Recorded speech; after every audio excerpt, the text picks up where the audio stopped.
And welcome back to Open Your Eyes. We're moving on now into our third topic for the morning. I'm looking forward to it. And we had some wonderful topics coming up, and they all lead into each other. Now, this is definitely something that we're able to do. It gives you it's an extracurricular activity that's very beneficial.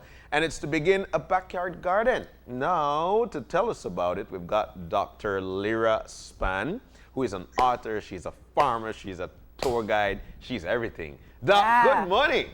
Good morning, how are you? We're doing excellent inside the studio. It's always nice to have you. Great to be here. Definitely. And you always share such great insight about food and Belizean food. I just know I'm about to learn a lot right now. But before I get to that, Dr. Spang, let's just talk a bit. You know, there is the business side of what you do. You have taken the effort to study food and how it's tied to culture and our behavior, and you turn that into a business, a tour guide business. How have things been since the complete breakdown of the industry? I think you could guess the answer to that one, Marlene. I'm here in Placentia, originally from Toledo, and as everybody knows, since COVID-19 arrived and we had to close our borders, tourism is taking a nap this year. We're positive and hopeful that it's going to wake back up one of these days, but for right now, we are where we are, which means just waiting until it's safe for us to reopen our borders, and of course encouraging now Belizean tourism. So if you're a Belizean that has the wherewithal to travel and enjoy your country, we really encourage you to do so, to support your local business owners. But in the meantime, I have joined a lot of other people in going back to what we did before. So here in Placentia, a lot of people have gone back to fishing. In my home district of Toledo, many people from Toledo work in the tourism sector and have left San Pedro, Kikaker, Placentia, and you know what they're doing right now? They're farming. Sweet.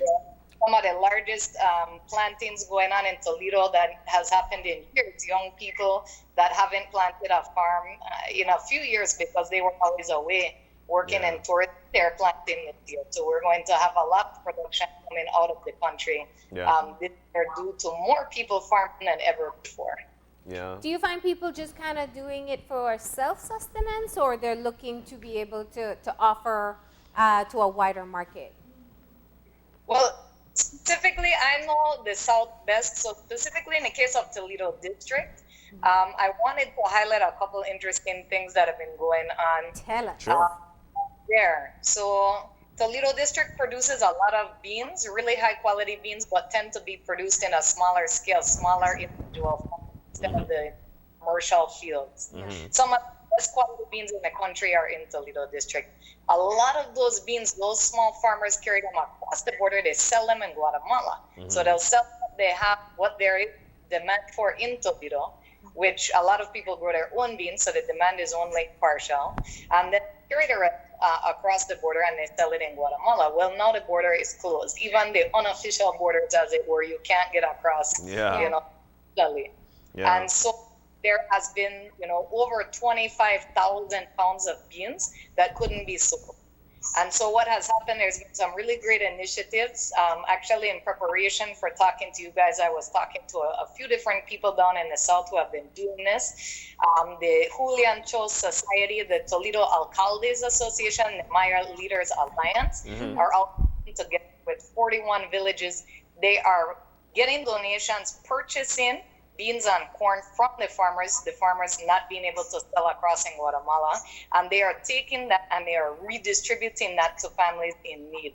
And so they are actually able to help the farmers make the income that they would normally make, and at the same time help out the neighbors to the farmer that maybe don't have a crop coming in, don't have as big a farm, or that they weren't farming because they were in tourism, and so now they need some assistance food-wise. So there's huge efforts around that.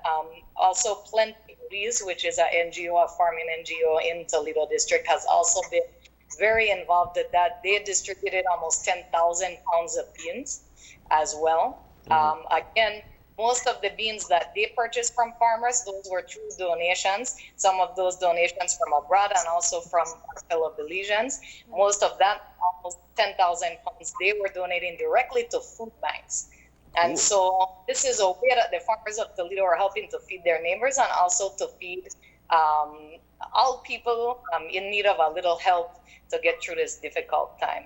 Yeah. And I also wanted to take a quick minute to point out there are a lot of food banks and efforts that have popped up since this situation has arisen, knowing that we have over 25,000 people out of work.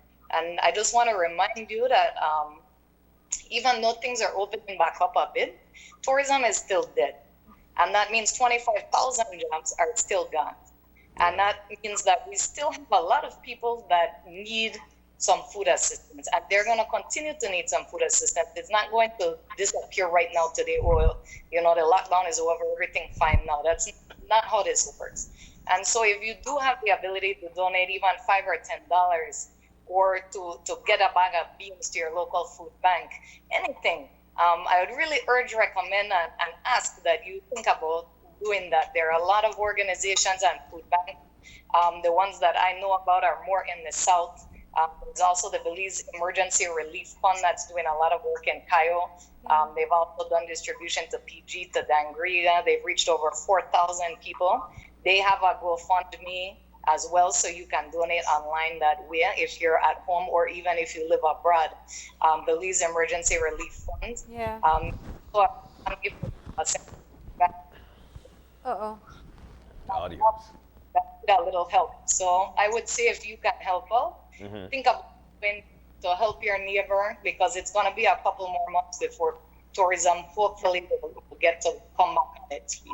Well, you know what I find? I find that right now people are very much aware that some of the farmers may have excess produce and they want to be able to help. We saw it with the Cayo farmers a few weeks back. So definitely it's great that you bring this out to our attention so that we know that we can focus our attention and try to get some of the produce for us to use as well. Because we know we're going to use things like beans, for example. How we have a Sunday dinner without rice and beans. But that's just one example. I think that what we have spoken about in the past and what I hear from you as well is that in every challenge we find opportunities. There are the silver linings or the silver threads. And a part of it is that we're all looking to be able to figure out how we can go back to practices from before. And farming is definitely one of that. They say it's meditative, right? Gardening or farming is also really good for your mental health. But you also know that you are kind of doing something to help to contribute back to the family and maybe even make some money as well. That's true, yeah. Yes. All right. And I think that brings in the community aspect. It helps to connect people. Yeah. So before we get into the do's and don'ts, have you looked at things like community farms? This is a great concept. We see other places trying it where you kind of just develop one space where everybody farms in and anyone can get access from. Do you think something like that would work, like in rural communities or even in urban areas if we can find the space? Well, I mean, there's a number of different forms of community agriculture. You have, and this is something you'll see in North America in urban areas where there's not a lot of land space. You have community gardens where people actually apply to get a plot of land. And when we're talking about a plot of land, we're usually talking about something quite small, like maybe, something that's 4 feet wide, 10 feet long. It's just one garden bed. And they have a sign-up. Usually a lot of people want to get in, and there's usually a waiting list. And eventually, when your name comes up, then you get assigned one of those garden beds, and you can cultivate it, take care of it, and plant whatever you want in your garden bed. Yeah. But that piece of might be the size of a city block. So you may have several hundred of those garden beds. Single garden bed is being used by one family. To do some planting of their own. These are people living in apartments, people who have no land space at all. Okay. Not one to put containers on, Yeah. That's one that I have seen. The other one, of course, is to have communal land that you're farming together. That certainly is possible to do, but keep in mind, especially if you're doing it not just for subsistence, but also to make money, the politics of that can get different. And Very true. the more people are involved, the more likely it is that there can be issues, conflict about what is going to be grown, who gets what, is everyone putting in an equal amount of work. You know the story about the hen that planted the wheat, and then nobody wanted to help her plant the wheat, and everybody wanted to eat the bread. Eat the bread, That's That kind of agricultural system. So if you decide you want to have, share land with friends and family and plant on it, you have to really have a clear agreement on what you're doing, avoid conflict. Not to say that it can't be done, it definitely can. But it's something that you have to work your way through. Yeah, so Dr. Spang, while we're in this pandemic, there are a lot of people who are at home, and we eat weed stuff every day. And for the most part, what we do is that we just throw away the seeds, we throw away the remnants, we throw away a lot of stuff, which we tend to forget that we could actually do compost with this. So what would you recommend, while you start your home garden? What are some of the things that are very easily to be grown and we consume every day? Well, I wanted to start by saying the first thing you need to do if you want to start gardening, you're not really gardening now, is go take a look at your yard. Okay. You need to, let's assume you have a yard. If you don't have a yard, we'll chat about that because you can grow a lot of things in containers. Pigtail bucket will be your friend. But you have a little land access of some kind, even if you are renting. I plant every place I have rented in Placencia, nobody has complained. I leave the yard richer than when I came in, so nobody has a problem. Okay. So just keep that in mind. If you rent and you think, I can't plant nothing because I don't own this yard, if you chat to your landlord or landlady, most likely they won't have a problem with you putting in a little garden. So that in mind. Don't feel like that will prevent you necessarily from doing something. But you want to take a look at your yard. Belize has a lot of different soil types. So like here in Placencia, the soil is very sandy, does not have a lot of organic matter in it, which definitely means you want to compost, and we'll talk about that to help build up the soil. Some areas have very clayey soil.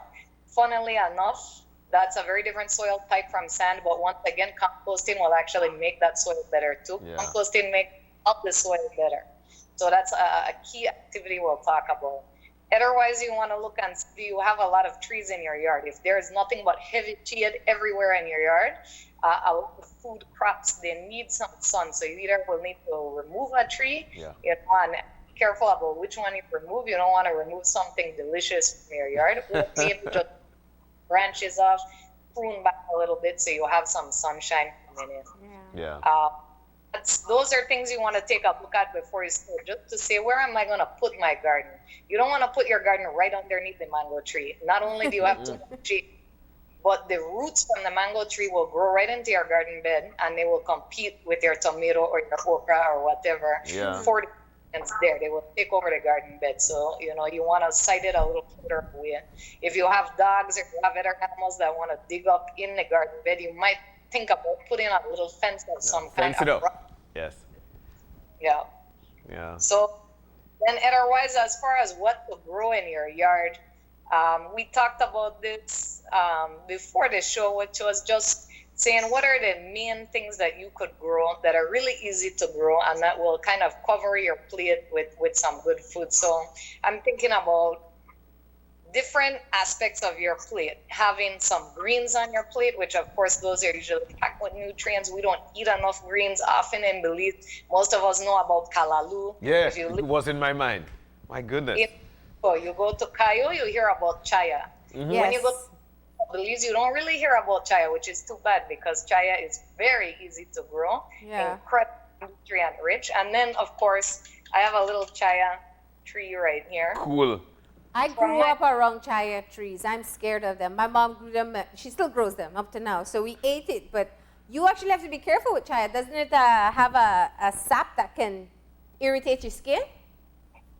Well, it depends on the person how sensitive you are to it. But Okay. if you're somebody that the sap does cause your skin to itch, and it can do that for some individuals, when you're picking the leaves, which it's the leaves that you're gonna eat, all you have to do is just put your hand in a plastic bag or something. Okay. Once you in it, you know, all of that is gonna go away. Also, some kinds of chaya in the wild have little stinging hairs on them, but there are about 5 different kinds of chaya. Yeah. And they call chaya mansa, which is the one people eat. It doesn't have those stinging hairs, so it's perfectly easy to just grab the leaf, pull it off. This plant here, I have just a stick of it. If I stick this in the ground, it will start to grow. Sweet. So, to grow chaya in your yard, I recommend go to your local market and just start asking the vendors there. Does anybody have chaya? Do you grow chaya? Eventually, you'll find somebody who has a chaya bush. Just ask them, you know, can I get a 2 stick of the chaya? Yeah, piece of stem or something. And I really recommend go to your market, man, because there are all the farmers there. They're very knowledgeable. If you don't know something, ask them. Often they're very happy to help out to find you a seed or a cut-in and share it with you.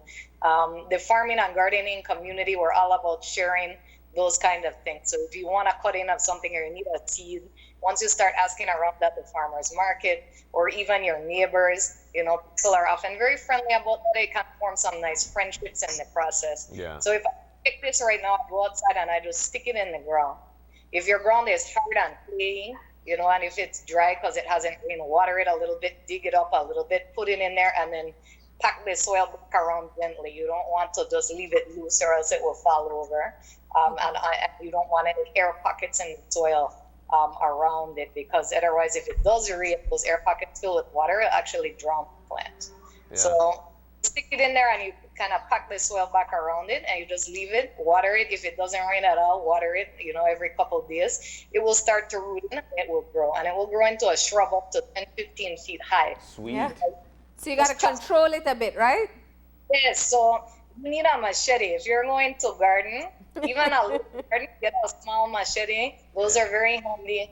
You can even use a machete like a shovel to dig with if you don't have a shovel. You can do a lot of things with that.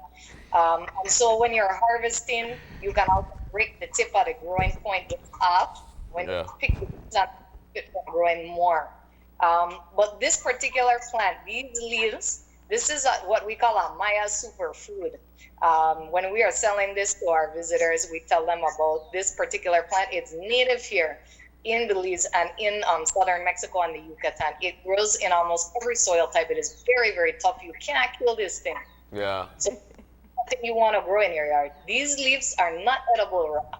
They have the glycoside compounds in them that are toxins. So you need to cook it. You grab this leaf, chop it up, throw it in some boiling water. You boil it for 10 minutes. And then after that, you can stir it up with some eggs. You can put it in with your stewed chicken. You can just, you know, cook it down some more, like you would callaloo or any other green, and serve it on the side of your plate. But this thing is just packed with nutrients. It has more calcium than any known vegetable on earth. So you should boil it before you cook it, or can you just introduce it and have it cooked down with the food?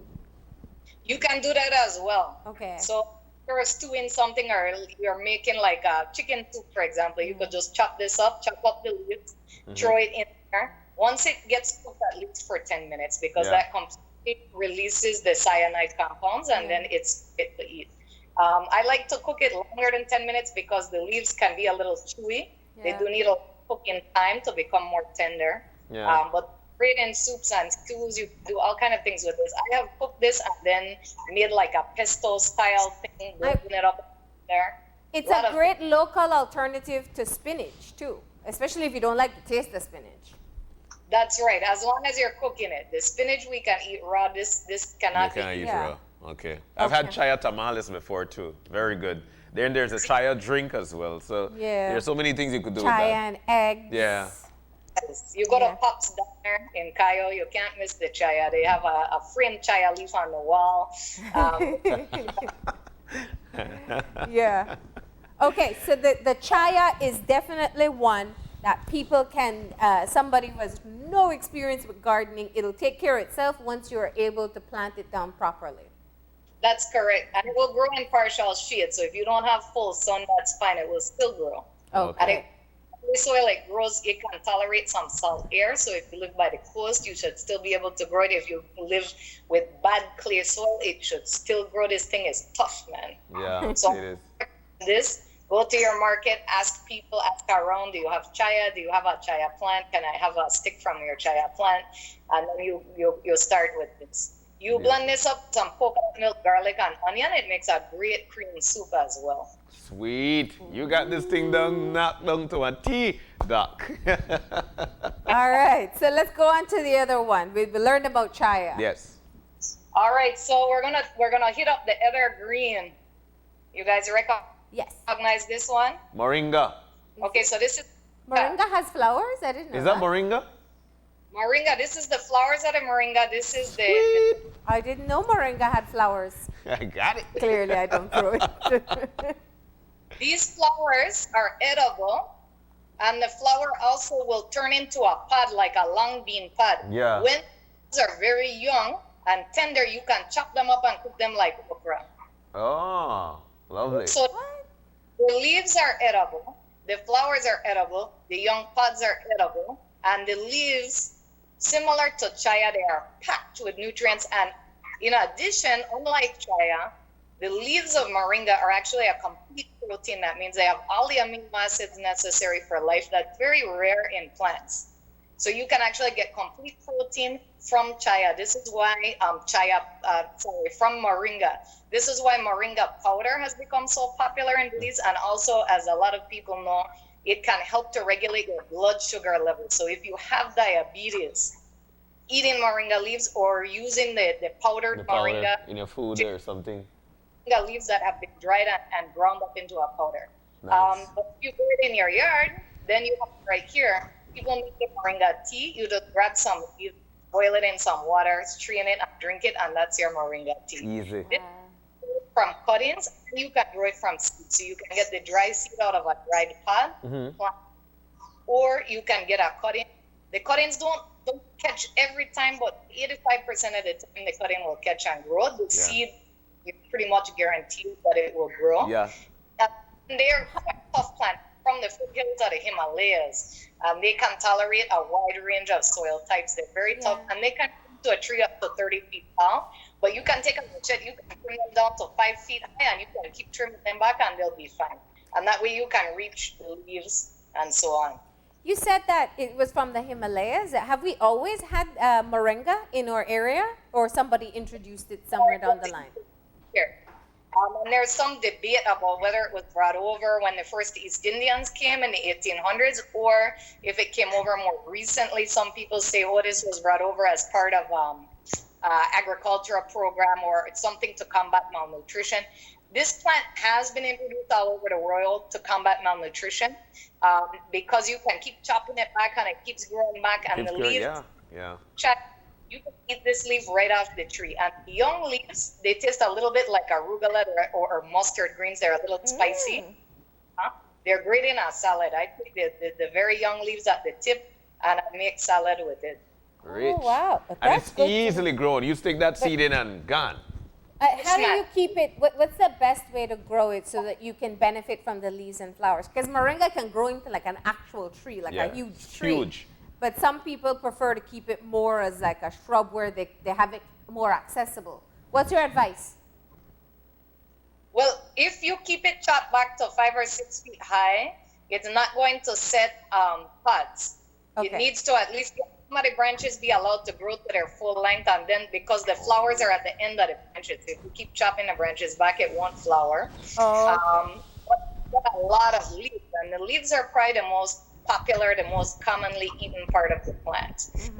So if you're looking for the leaves, it's the leaves that you want. You can keep it trimmed down almost into a hedge, actually. And then you could plant a row of it along your fence line and just keep chopping it back. You're going to have a lot of material. What do you do with the material that you cannot give away, or that you could even dry some of it and sell it if you like? If you don't want to do that and you have a lot of, branches and leaves left, you just chop them up small and you throw that into a corner where you want to make a garden bed. You let that rot down, and that's going to turn into nice black dirt that you can use to fertilize your plants. Okay. So Easily grown. Yeah, Yes, I'll brag about it because I have one to grow right now too. to the Chaya and the Moringa, you're pretty much set for greens. You want to grow Callaloo as well. That grows very easily from seed. It tends to grow almost like a weed. It just pops up here and there. You'll see it growing in. Yeah, it does.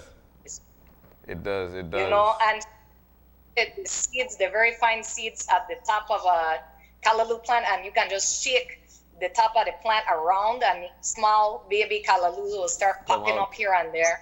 Yeah. Mm-hmm. But the thing is, you know, for a lot of people, it's recognizing that it's Callaloo. How do you recognize that? Well, I don't have a plant here to show you, I'm afraid, but that's our next one where ask your neighbor, ask the farmer. When you go to the market, you'll see people selling Callaloo. You can ask around who have Callaloo for sale, you know, and when you see it, take a good look at it. And if you really observe the plant, you'll start to notice it's everywhere. It literally just pops up kind of corner.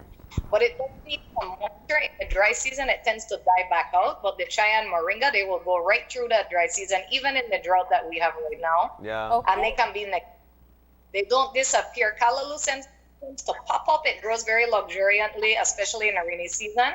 You can keep cutting it back and eat those leaves, but then it will kind of die back. These two, you have them year round. Once you plant it, you're going to have it for years and years, decades, because these are more woody shrubs and trees. Yeah. So these are the easy greens to have in your yard. These two right here, Chaya, Moringa. So for the greens, I really recommend these ones. Beautiful. Okay. All right. So let's talk about some of the veggies. Is that what we're going to tackle next?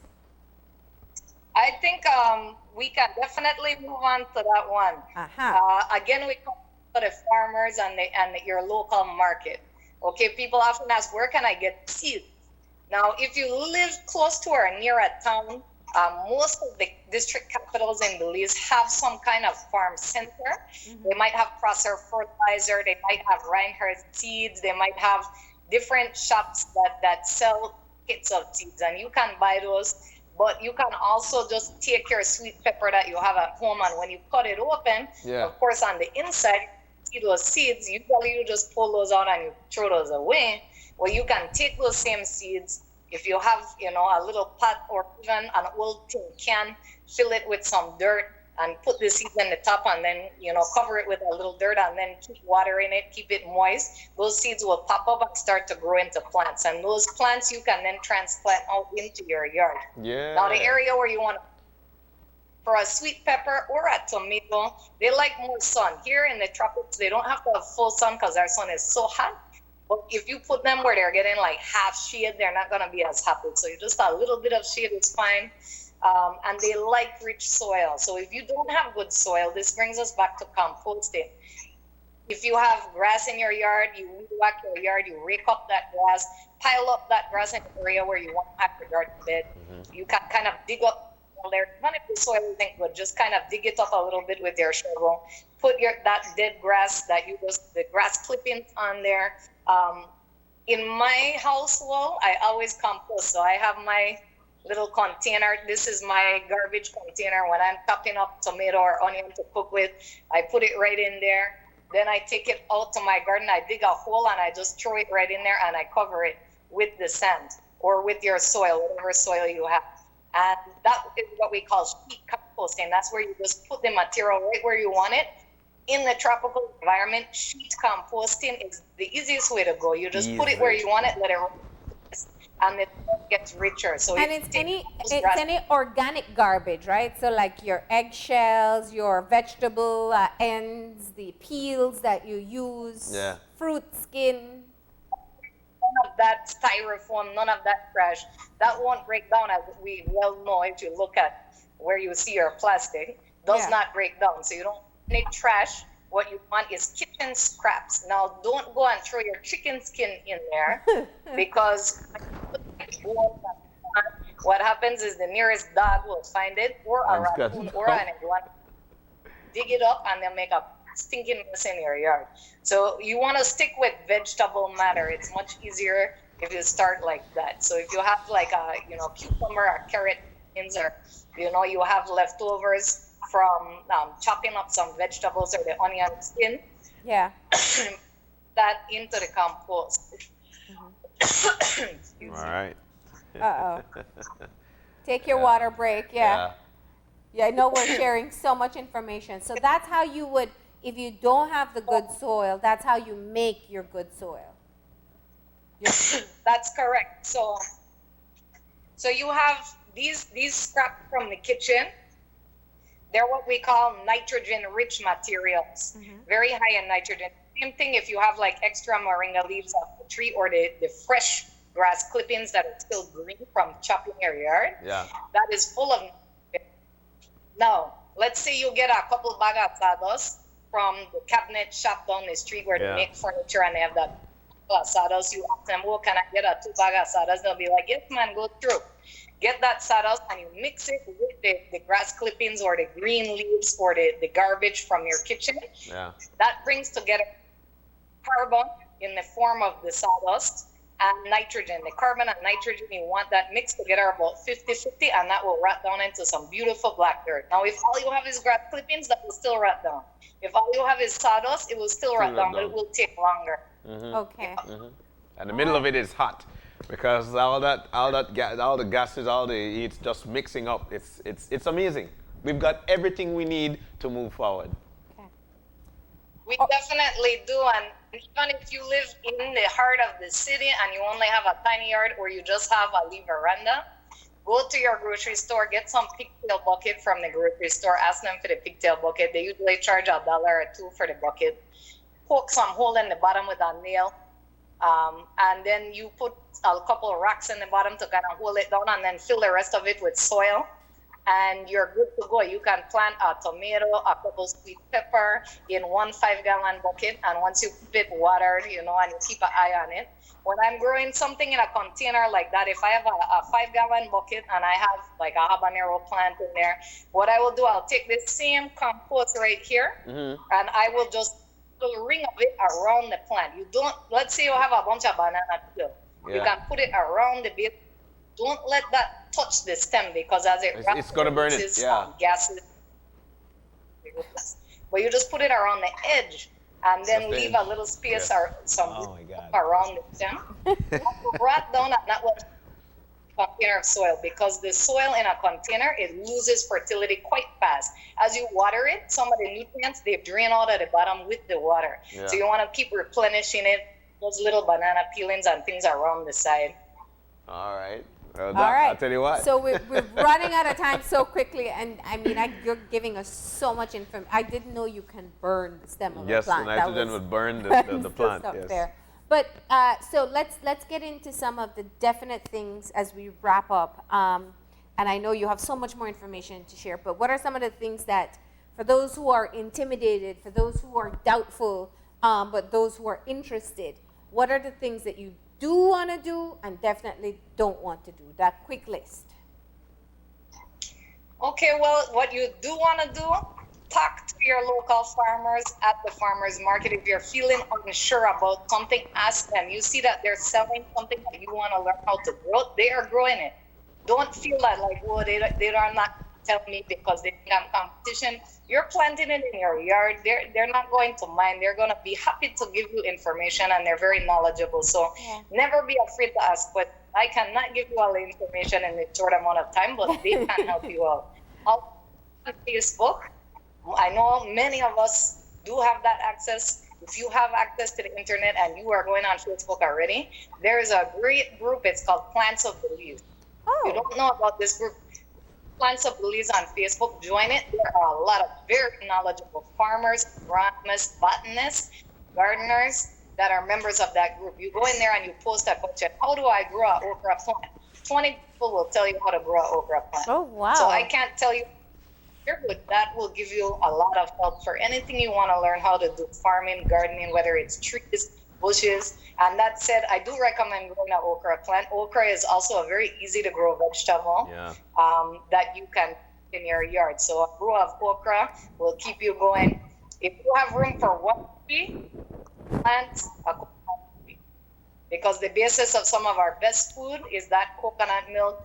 That coconut tree can provide you also with your nice coconut water. It's a very, very good plant to have. For some reason, you need to be living off of the food in your yard, the coconut is one of those essential plants. If you have room for it, you should definitely plant your coconuts in.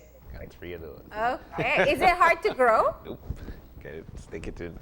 Coconuts, oh man, they grow themselves. Okay, good. You know, all you have. Maybe that'll be the one I try. All right. Tell them coconuts on your farm, and when they say yes, you say, okay, well, I want to get a young plant from you. I need to plant some coconuts, and they'll tell you, okay, what kind of coconut do you want? You want a tall one, a short one, you know? Yeah. So you can get a coconut tree. A dwarf makes it easy to reach the coconuts for coconut water. Okay. And you literally just take, this one is husk, right? You take the coconut in the husk, and you just loosen the soil a little bit, and you set it right there. And it will send that shoot up from that soft eye. It will send that shoot up, send the root down, and it will do something. You don't have to do a thing. They're very That's tough. right. Okay. That's a Lyra. You know what, Dr. Spang? We got to get you back. We got to tackle the fruits because people love the fruits too. Yeah. But we are out of time, and you've given us Completely. so much valuable information. We appreciate it so much. I love that you left us with somewhere to go afterwards. Plants of Belize. Yeah. It's a group on Facebook if you want to get more information. I'm sure people can also maybe harass you on your Facebook too if they have questions. Plants of Belize group as well, along with thousands of other people from every district in the country, and each district has different soil, different conditions. So it's a great resource. All right.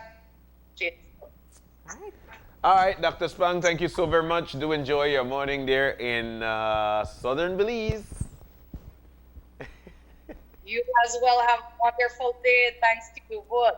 All right, there we go. It was an excellent conversation with Dr. Spang. We need to get her back because we need to get into the fruits like you mentioned and get into everything nice that we've got in this lovely country. But we need to move on in our show this morning, and I'll tell you what, courtesy J&W, it's J&W Shopping Mart. It's time to present to you Kids Time. So get the kids in front of the television. Why? Because today, Dr. Binox will be taking us on a tour of the wonders of the universe and showing you the types of stars. So here we go.